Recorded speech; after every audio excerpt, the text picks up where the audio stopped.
Okay guys, retiring abroad IRS free. So assets that are IRS free, that's what we're talking about. If the assets are IRS free, it's because, believe me, it's because the government wants it to be that way.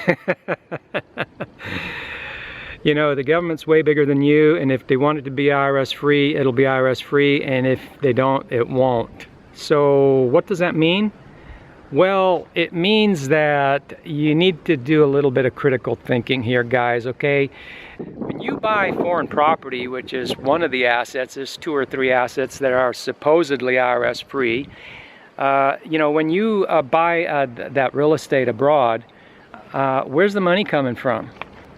Okay, yeah, right, it's coming from your account, and yeah, your transfer is recorded. But when you sell the property, what happens then? I'm sure you've thought of these things. You know, when you sell the property, where's the money going? Okay, well, your accounts as a U.S. citizen are all recorded and reported. So when you buy the property and when you sell the property, there's no IRS freedom. I mean, it's kind of grasping at straws to say that this is an IRS-free asset. The thing is that real estate is illiquid, and it is very much so much more illiquid when it comes to foreign real estate. As I've mentioned in other videos, such as the video about the Gringo vicious cycle, whenever the cycle comes to its full circle and the crime rates spike and the gringos flee and the property prices drop, is because no gringos are buying. So you could be stuck in that real estate for 5 to 10 years. So is that worth it? Is it worth it? I mean, there are ways of doing you know, putting your real estate, you know, in asset protection in your own country. The other thing is about IRS free is that you know, you have this idea that you go abroad and you can have $200,000 a year if you're a couple that you don't pay any taxes on.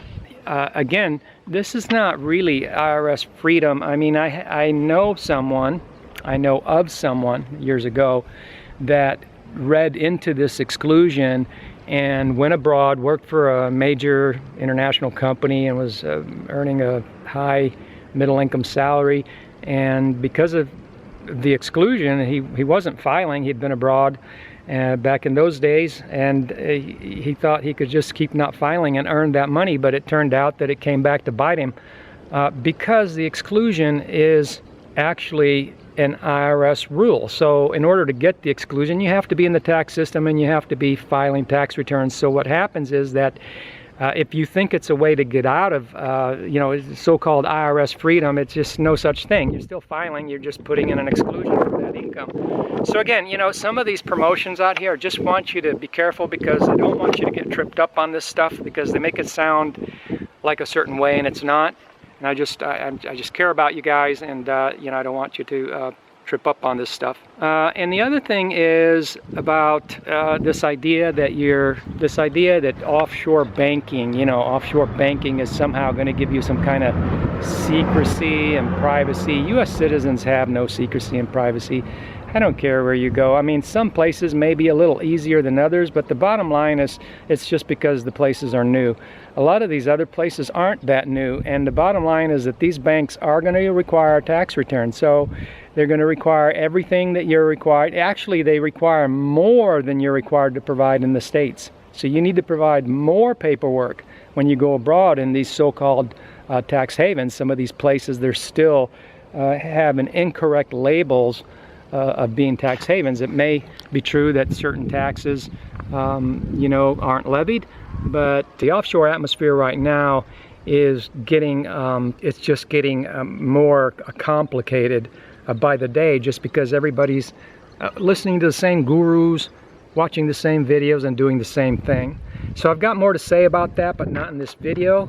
So, you know, you got to ask yourself, you know, I mean, who wants you to believe all these things in order to sell you on going abroad? Now listen, I'm not trying, as you know, I am abroad. I'm not trying to tell you not to go abroad, but I'm saying if these are the reasons that you're being enticed, that are being used to entice you to go abroad, I would tread very carefully Listen, do your own research and pay attention here to what's being said on your own. Do your own research, because that way you won't be misled. Some of the smartest people that I know in this go abroad sphere have left their money in the States, and they've also been able to weather all kinds of situations by just not being in the States, but they left all their assets in the States. And because they're not there, they're not really susceptible to a lot of things that they would be susceptible to if they were in the States. So, you know, there's just different ways of doing the things, and you may not really be getting the best possible scenario. And I urge you to tread very carefully if you're getting promotions in your email box and such from people. I'm happy to make this video for you, and I hope it was informative for you. Let me know in the comments if you like these kind of videos, if there's any other subject matter in this category that you would like me to make videos about. All right, with that, thanks for watching the video. You know what to do if you liked it, and have a nice day.